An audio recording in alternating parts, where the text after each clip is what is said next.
Hello student, मैं उमेश पांडे। आज आप लोगों के सामने अपनी वीडियो के माध्यम से क्लास 9 बायोलॉजी के चैप्टर 5 जिसका नाम है नेचुरल रिसोर्सेज की वीडियो लेकर आया हूं। आज इस वीडियो के माध्यम से आप लोग डिफरेंट टाइप के नेचुरल रिसोर्सेज के बारे में पढ़ने वाले हो और उम्मीद करता हूं आप लोग वीडियो को लाइक शेयर कमेंट जरूर करोगे। अगर चैनल आप लोगों ने सब्सक्राइब नहीं किया होगा तो चैनल को सब्सक्राइब करना बिल्कुल ना भूलें। तो वीडियो को स्टार्ट करते हैं। हेलो स्टूडेंट, आज आप लोगों को ये जो नया चैप्टर स्टार्ट होने वाला है जिसका नाम है नेचुरल रिसोर्सेज से रिलेटेड टॉपिक्स आज पढ़ाया जाएगा। इसमें जो बेसिक्स पॉइंट्स हैं पूरे चैप्टर से जो आप लोगों को पढ़ना है, हेडिंग्स आप लोगों को लिखवाई जा चुकी हैं, उसी से रिलेटेड जो भी टॉपिक्स है आप लोगों को पढ़ाने जा रहा हूँ। तो एक एक टॉपिक्स को आप लोग क्लियरली समझते चलें, कहीं पर कोई कन्फ्यूज़न होता है नीचे कमेंट बॉक्स में कमेंट करके अपने जो कन्फ्यूज़न है उसको पूछिए। आप लोग डाउट्स अपने सामने रखिए, तभी मैं आप लोगों के डाउट्स क्लियर कर पाऊँगा। ठीक है, तो पहला जो टॉपिक है जिसका नाम है नेचुरल रिसोर्सेज। ठीक है, नेचुरल रिसोर्स होता क्या है इसको समझने के लिए हमको इसके नेम्स या फिर इसके टर्म्स पे कंसंट्रेट करना होगा। नेचुरल रिसोर्सेज मतलब ऐसे रिसोर्सेज होते हैं, ऐसे संसाधन होते हैं जो हम लोगों को नेचुरली मिलते हैं। ठीक है, कैसे मिलते हैं? नेचुरली मिलते हैं। इसका मतलब ये हुआ मैन मेड बिल्कुल नहीं होंगे। कैसे होंगे? नेचुरली होंगे। ठीक, क्लियर होगी बात। अब बढ़ते हैं टॉपिक की तरफ। नेचुरल रिसोर्सेज जिसको हम लोग जानते हैं the natural resources are naturally occurring materials, ये क्लियर हो गया। अभी आप लोगों ने सीखा था that are useful to man, मतलब किसके लिए यूजफुल होंगे? हमारे लिए यूजफुल होंगे। ये चीज़ क्लियर समझ में आ गई। और could be useful under conceivable technological economic और सोशल सर्कमस्टेंसेस और supplies drawn from the earth supplies such as food, building and clothing materials. और किसके लिए यूज़फुल हो सकते हैं? हमारे लिए तो हो गए। हमारे इकोनॉमी जो हम लोग की जो जीडीपी ग्रोथ होती है उसके लिए भी क्या है? हेल्पफुल होते हैं। हमारे सोशल सर्कमस्टेंसेस के लिए भी क्या होते हैं? यूज़फुल होते हैं। हमारे टेक्नोलॉजिकल इशूज़ के लिए भी क्या होते हैं? यूज़फुल होते हैं, जिसकी वजह से अर्थ में हम लोग सप्लाई जो फूड की होती है, बिल्डिंग की होती है, क्लोथिंग मटेरियल्स की होती है, ये सब अच्छे से कर पाते हैं। किसकी वजह से? इसी नेचुरल रिसोर्सेज की वजह से। अगर ये नेचुरल रिसोर्सेस, ये संसाधन हम लोगों को ना मिले तो हम लोगों के जीवन में कई प्रकार की समस्याएं उत्पन्न हो जाएंगी। जैसे आप लोगों ने मकान के बारे में सुना था, अगर जो मकान बनता है उसमें जो दरवाजे लगते हैं, लकड़ियों के बने हुए दरवाजे लगते हैं, तो अगर संसाधन में वुड हमको ना मिले, लकड़ियां हमको ना मिले, तो किस प्रकार से आप लोग दरवाजे बना पाएंगे? ये एक संसाधन के रूप में आप लोग यूज करते हैं। तो इसका यूज़ कहाँ कहाँ है ये आप लोग जानते हैं, बचपन से आप लोग पढ़ते चले आ रहे हैं। तो मिनरल्स हो गया, क्लोथिंग हो गए, फर्टिलाइजर्स हो गए, मेटल्स हो गए, वाटर हो गया and geothermal power, these are the common natural resources जिनका इस्तेमाल आज हम लोग कर रहे हैं। ठीक है, अब इनको स्टोर किया जाता है। क्या किया जाता है? Store. They can be stored in the following categories. तो यहाँ पे समझ लेते हैं इनको क्या किया जाता है। स्टोर किया जाता है, sorry, they can be sorted किया जाता है, मतलब इनको दो भागों में सॉर्ट किया जाता है, या फिर स्टोर्ड भी यहाँ पर लगा सकते थे।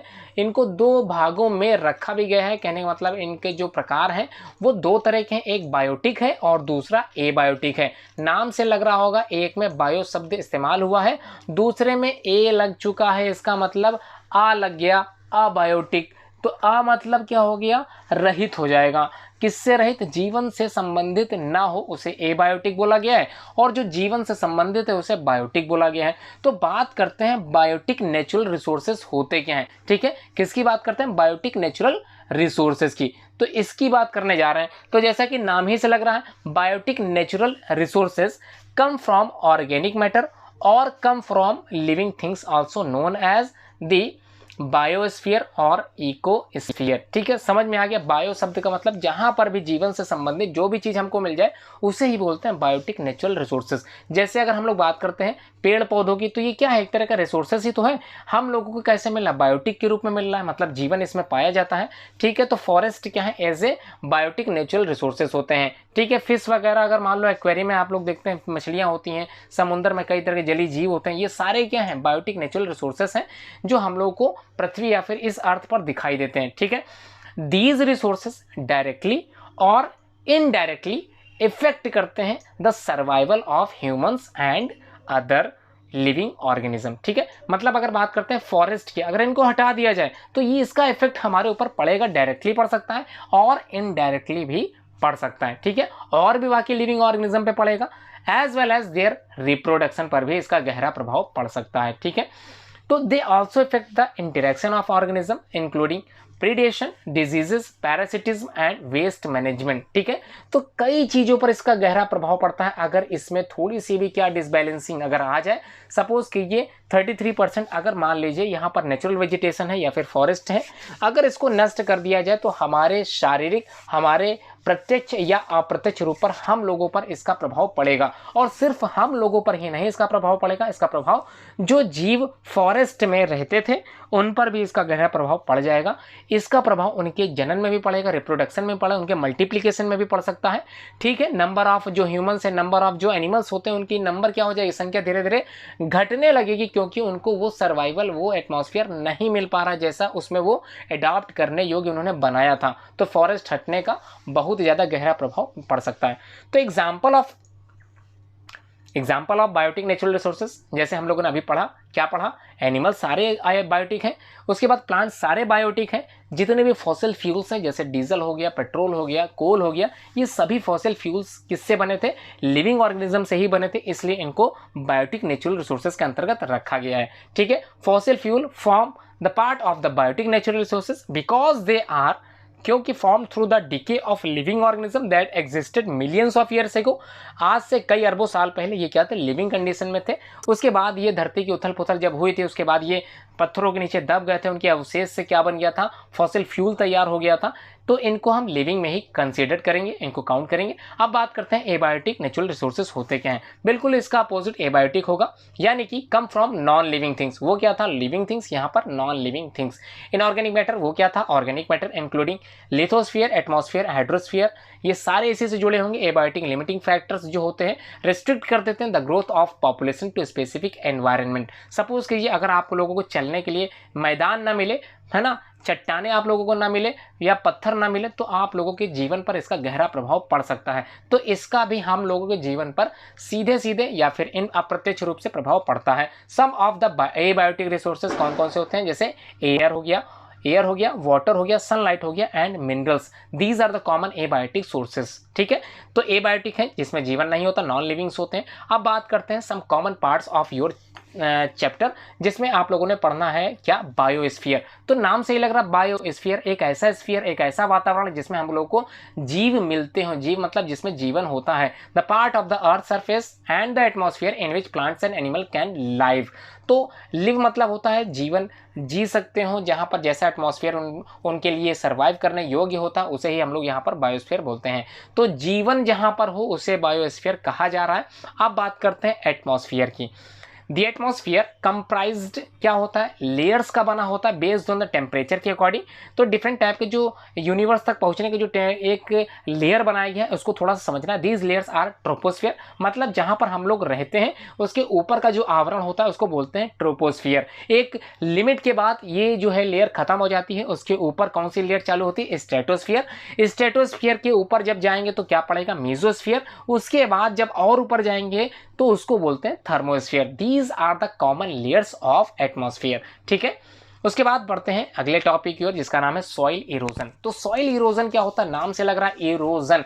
तो इरोजन बेसिकली, इरोजन का मतलब होता है टू इरोडियर, और इरोडियर का मतलब होता है टू इरेज। अब इरेज का मतलब तो बताना जरूरत पड़ रही है नहीं, फिर भी सुन लेते हैं। इरेज का मतलब होता है मिटा देना, या फिर कह सकते हैं डिलीट कर देना। तो इरेज, इरेजर का आप लोग यूज करते थे, तो इरेज समझ में आ गया। सॉइल इरोजन बेसिकली इरोजन शब्द का इस्तेमाल करते हैं, तो हम समझ लेते हैं इरोजन का मतलब होता है टू इरेज कर देना। इरेज का मतलब टू डिप्लीट कर देना, डिप्लीट का मतलब वो चीज हटा देना, इसको बोलते हैं इरोजन। ठीक है, तो सॉइल की बात की जा रही है, तो हम बात करते हैं पेड़ पौधों से रिलेटेड सॉइल इरोजन की। आप लोगों को पता होगा जो पेड़ पौधों की जड़ें होती हैं basically upper most soil layer पर ही पाई जाती हैं उनकी जड़ें। उसके नीचे क्या होता है, मिट्टी के नीचे जैसे आप लोग जाएंगे तो कंक्रीट मिलेगा, पत्थर मिलेगा, वो पेड़ पौधों के लिए न्यूट्रिएंट्स प्रोवाइड नहीं करा सकते। तो न्यूट्रिएंट्स कहाँ मिलते हैं, टॉप अपर मोस्ट लेयर में मिलते हैं।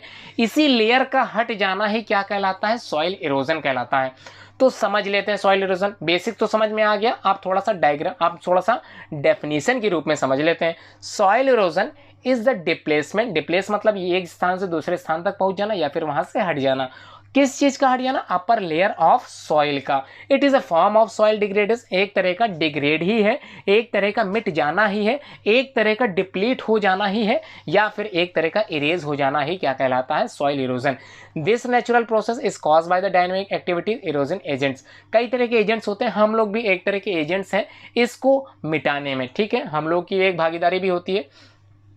जैसे बात करते हैं वाटर की, तो बारिश का पानी जब मैदान पे गिरता है तो मैदान की मिट्टी को उठा के एक स्थान से दूसरे स्थान तक ले जाता है, ये भी एक तरह का क्या है? सॉइल इरोजन है। आइस ग्लेशियर पिघलता है तो ग्लेशियर के पिघलने से भी क्या होता है? मिट्टी दूर चली जाती है। स्नो बर्फ का गिरना, एयर वायु का चलना, आंधी तूफान का आना, इन सब से भी अपर मोस्ट सॉइल लेयर का हट जाना होता है। तो plants and animals and human, ये सारी एक्टिविटीज़ या फिर ये सारे एजेंट बिल्कुल क्या करते हैं? सॉइल इरोजन के लिए एक महत्वपूर्ण भूमिका निभाते हैं। जबकि सॉइल इरोजन कैसी प्रोसेस है? हम लोगों के लिए हार्मफुल कह सकते हैं, ठीक है।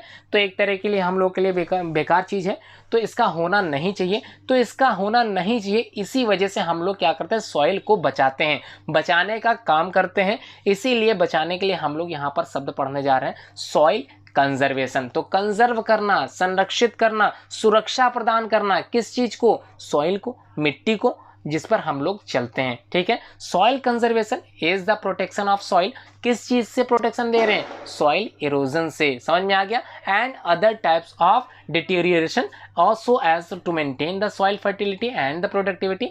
किस चीज के लिए हम प्रोटेक्शन दे रहे हैं? क्योंकि सॉइल की जो फर्टिलिटी है, जिस पर हम लोग अनाज उगाते हैं, वो फर्टिलिटी बनी रहे। अगर ये फर्टिलिटी बनी रहेगी तभी तो हम लोग को जो किसान जो हम लोग को देते हैं, फल फूल देते हैं, सब्जियां देते हैं, वो अच्छे प्रकार से दे सकेंगे। इट जनरली इंक्लूड करता है watershed management and water uses, ठीक है। अब बात करेंगे, अब जो नेक्स्ट टॉपिक की तरफ आप लोग बढ़ेंगे उसका नाम है बायोलॉजिकल साइकिल्स। तो डिफरेंट टाइप की साइकिल्स होती हैं, जैसे ऑक्सीजन साइकिल्स हो गई, जैसे नाइट्रोजन साइकिल हो गई, उसी तरह से कई तरह की साइकिल्स होती हैं। फास्फोरस साइकिल्स होती है, कार्बन साइकिल होती है, वाटर साइकिल होती है, ऑक्सीजन साइकिल होती है। तो अब आप लोग समझने जा रहे हैं बायोलॉजिकल साइकिल्स होती क्या है। तो यहाँ समझते हैं biological cycles mainly refer to the movement of the nutrients and other. अब न्यूट्रिएंट समझ में आ गया, and other element between biotic and abiotic factors के रूप में क्या होता है? इनका मूवमेंट होता है, एक स्थान से दूसरे स्थान तक पहुंचते हैं।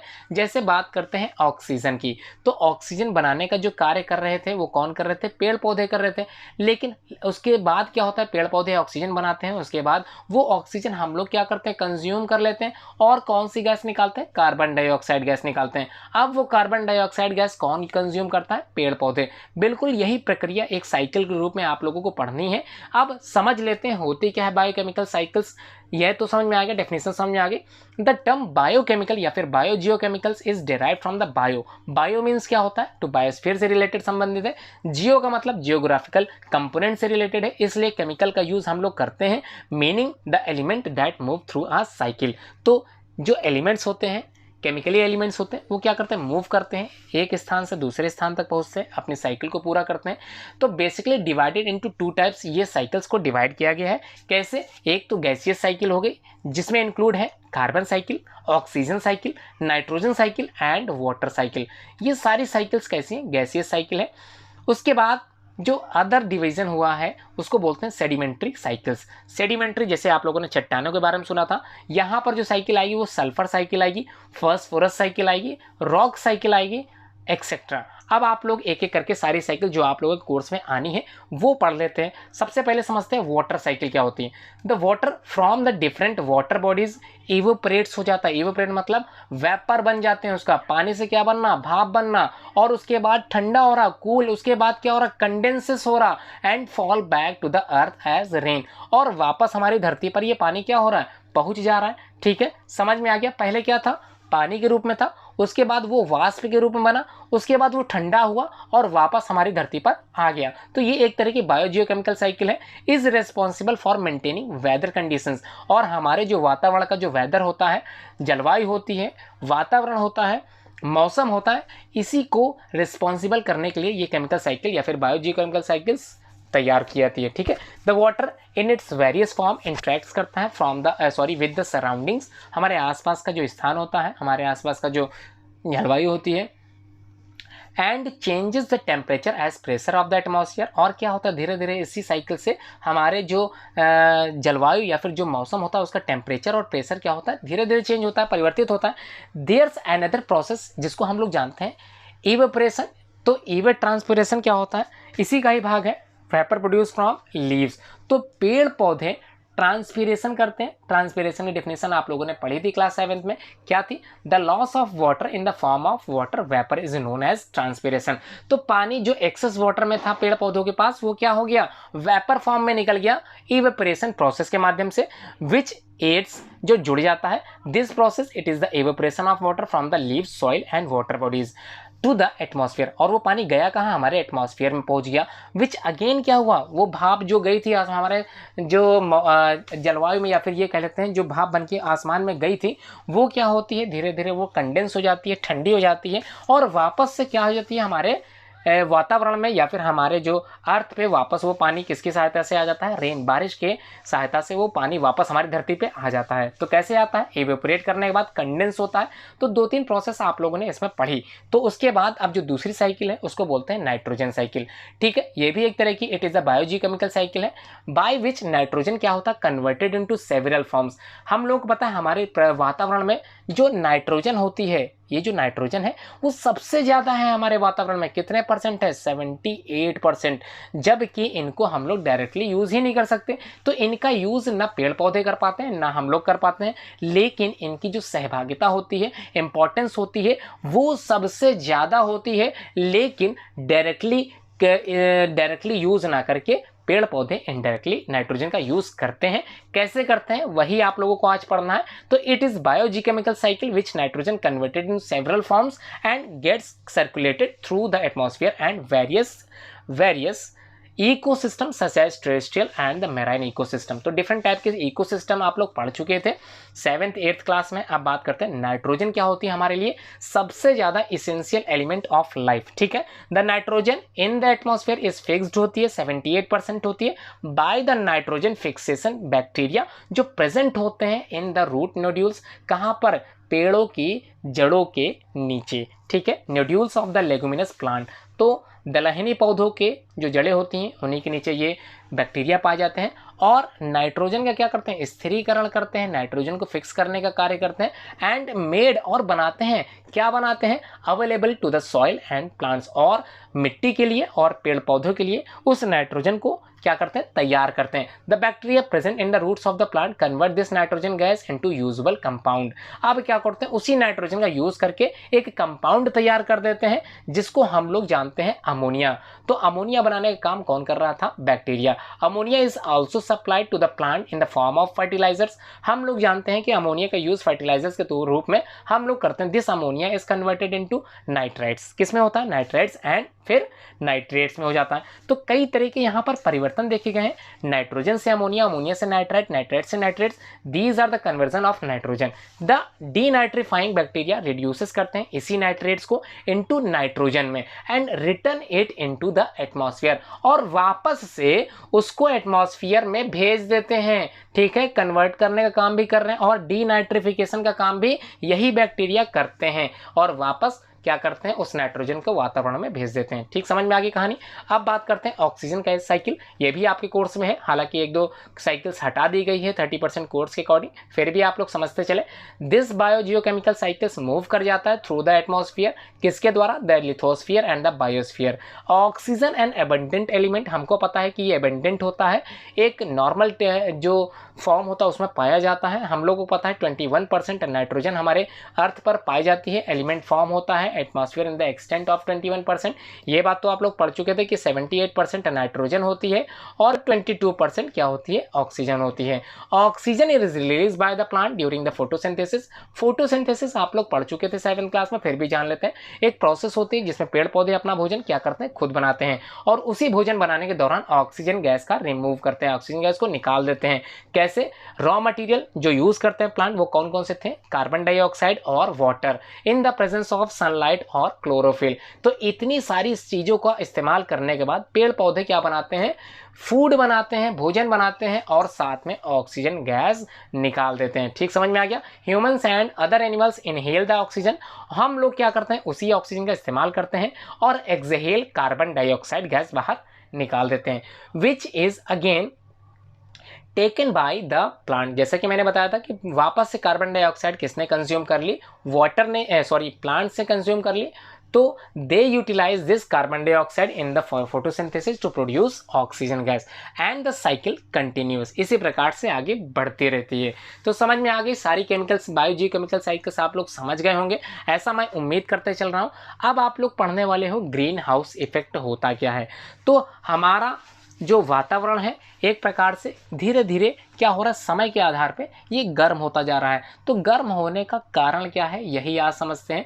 The green house effect is a natural process, एक तरह की एक नेचुरल प्रोसेस है that warms the earth surface, जिसकी वजह से हमारा जो अर्थ सरफेस है वो गर्म हो रहा है। ठीक है, ग्रीन हाउस इफेक्ट जिसकी वजह से हमारा अर्थ क्या हो रहा है, गर्म हो रहा है। When the sun energy reaches the earth atmosphere, जब सूर्य की किरणें पृथ्वी पर आती हैं, some of its reflected back to the space, इनमें से कुछ किरणें वापस चली जाती हैं and the rest is absorb, और उनमें से कुछ किरणों को हमारी पृथ्वी एब्जॉर्ब कर लेती है री radiated by the green house gases के द्वारा। ठीक है, तो कई तरह की ग्रीन हाउसेस गैसेस हैं जो इसी रेडिएटेड जो किरणें थी उनको क्या कर रहे थे, एब्जॉर्ब करने का कार्य करती थी।